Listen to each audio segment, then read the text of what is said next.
Area of sector and segment. आज हम बात करेंगे कि सेक्टर क्या होता है और सेगमेंट क्या होता है। सेक्टर भी दो टाइप का होगा और सेगमेंट भी कितने टाइप का होगा? दो टाइप का। सेक्टर में एक होगा मेजर सेक्टर और दूसरा क्या होगा? Minor sector. एक है मेजर सेक्टर, मेजर सेक्टर और दूसरा माइनर सेक्टर। ये बनेगा दो रेडियस से, इससे सर्कल के अंदर दो रेडियस से बनेगा मेजर सेक्टर और माइनर सेक्टर। माइनर सेक्टर इस वाले पार्ट को बोलेंगे माइनर सेक्टर,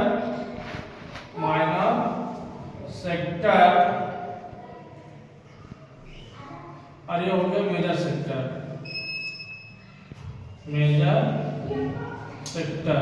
ठीक।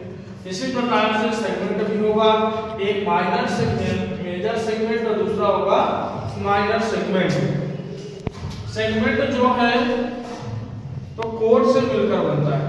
किससे मिलकर बनेगा? कोड के माध्यम से, ठीक है। अगर ये कोड है तो ये बन जाएगा माइनर सेगमेंट, और ये हो जाएगा मेजर सेगमेंट। दो टाइप के हैं, ध्यान रहेगा दोस्तों आप लोगों को कि एक मेजर सेक्टर, जो मेजर सेक्टर और माइनर सेक्टर बनता है वो दो रेडियस से मिलकर बनता है। किससे मिलकर? रेडियस से मिलकर बनता है सेक्टर, और जो सेगमेंट बनता है वो कोड से मिलकर बनता है। किससे? सर्कल के अंदर जब हम कोड ड्रॉ करेंगे तो उससे एक मेजर सेगमेंट बनेगा और दूसरा माइनर सेगमेंट मिलेगा। Sector and segment. आज हम बात करेंगे कि सेक्टर क्या होता है और सेगमेंट क्या होता है। सेक्टर भी दो टाइप का होगा और सेगमेंट भी कितने टाइप का होगा? दो टाइप का। सेक्टर में एक होगा मेजर सेक्टर और दूसरा क्या होगा? Minor sector. एक है मेजर सेक्टर,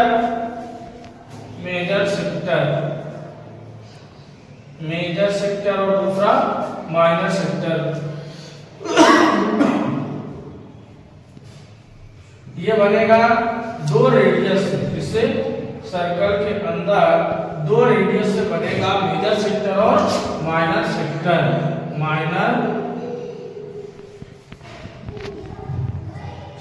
इस वाले पार्ट को बोलेंगे माइनर सेक्टर,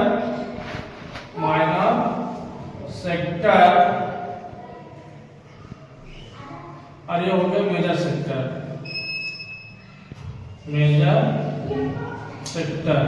ठीक।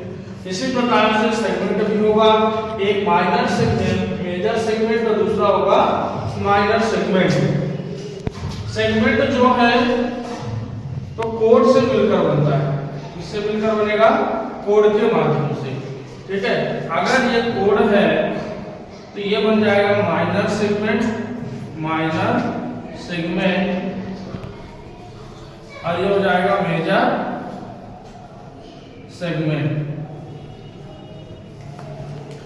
दो टाइप के हैं, ध्यान रहेगा दोस्तों आप लोगों को कि एक मेजर सेक्टर, जो मेजर सेक्टर और माइनर सेक्टर बनता है वो दो रेडियस से मिलकर बनता है। किससे मिलकर?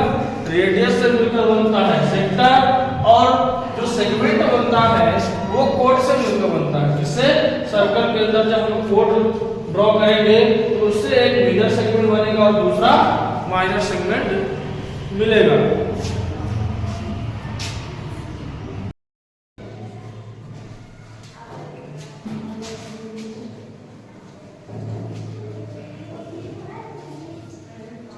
Area of the sector of angle theta, formula है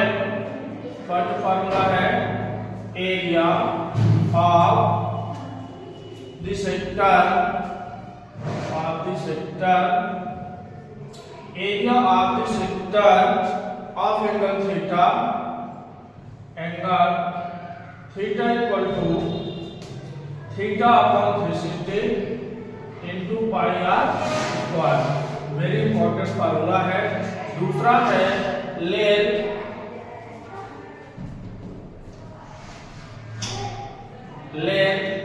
of an arc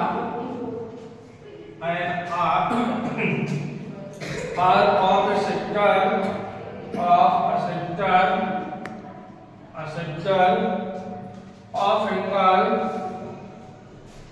of angle theta equal to theta upon 360 into 2 pi r।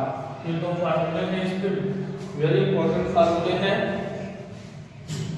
अरे मना कर रहा हूं।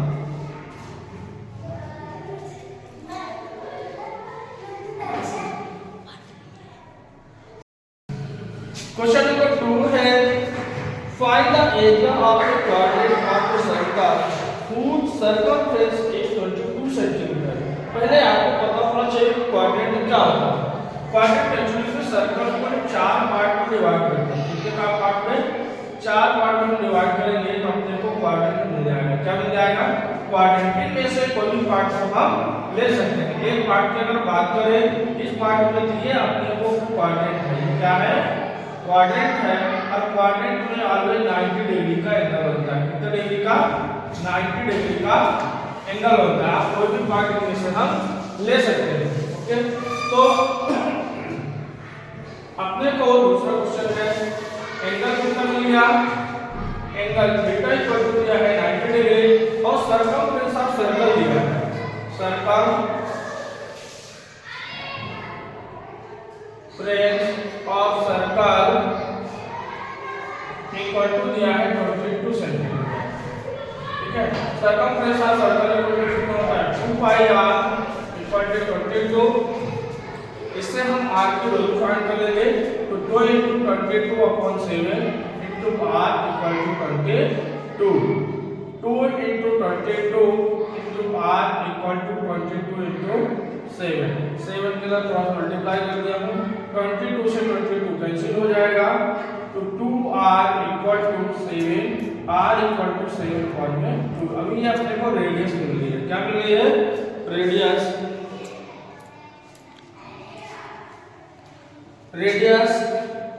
अब एरिया ऑफ सेक्टर निकालेंगे। Area of sector of angle theta equal to theta upon 360 into pi are square. इनके जो थोड़े से खत्म हो रही है, थोड़ा सा आप लोगों को कम दिखाई देता होगा। थीटा की वैल्यू 90 अपॉन 360 इनटू पाई की वैल्यू 22 अपॉन 7, आर की वैल्यू 7/2। दो बार लिखेंगे इसको 7/2 इनटू 7/2। स्क्वायर करने की अपेक्षा दो बार लिखने में आसानी होगी। 0 0 कैंसिल हो जाएगा। 9 1 जा 9, 9 4 जा 36। 7 से 7 कैंसिल हो जाएगा। 2 के टेबल से इसको डिवाइड कर दो। 2 2 जा 4, 2 1 जा 2। बच्चे क्या क्या आपके पास सो लिख देते हैं। 11 into 7 upon 2 into 2 into 2 equal to 77 upon 8 centimetre square. Next है थर्ड क्वेश्चन है the length of the minute hand of the clock is 14 centimetre.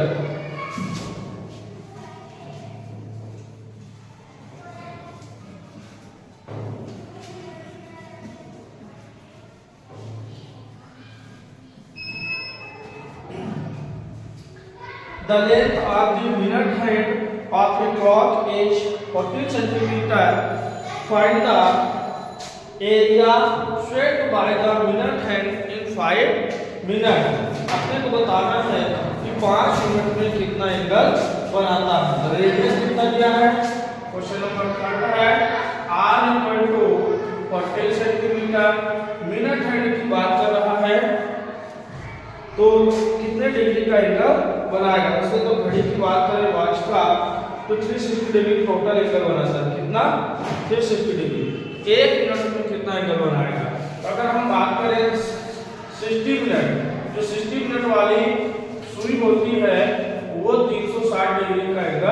बनाती है। तो 1 मिनट में कितना बनाएगी 360 अपॉन डिवाइड बाई 6, 6 जा अरे 0 0 कैंसिल से 6 जा 36। तो 1 मिनट में कितना एंगल बना रहा है 6 मिनट 6 डिग्री का। तो 5 मिनट में कितना बनाएगा 5 मिनट इक्वल टू दोनों मल्टीप्लाई कर दो 6 into 5 इक्वल टू 30 डिग्री। तो थीटा कितना आ गया मतलब एंगल कितना आ गया अपने पास थीटा इक्वल टू 30 डिग्री आ गया। अब हम निकालेंगे area of sector of angle theta equal to theta upon 360 into pi are square equal to theta की वैल्यू होगी 30 डिग्री अपॉन में 360 into पाई की वैल्यू 22 अपॉन 7 into आर की वैल्यू 14। तो 14 into 14 0 0 कैंसिल 3 की टेबल से इसको डिवाइड करो 3 3 2 जा 6 2 की टेबल से इसको डिवाइड कर लो 2 6 जा 12 2 1 जा 2 और 2 3 जा 6 2 7 जा 40 7 से 7 कैंसिल हो गया बचा कितना अपने पास 11 into 14 अपॉन 3।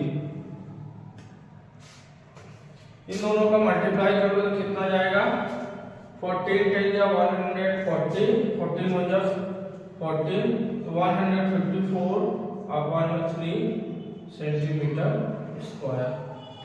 ओके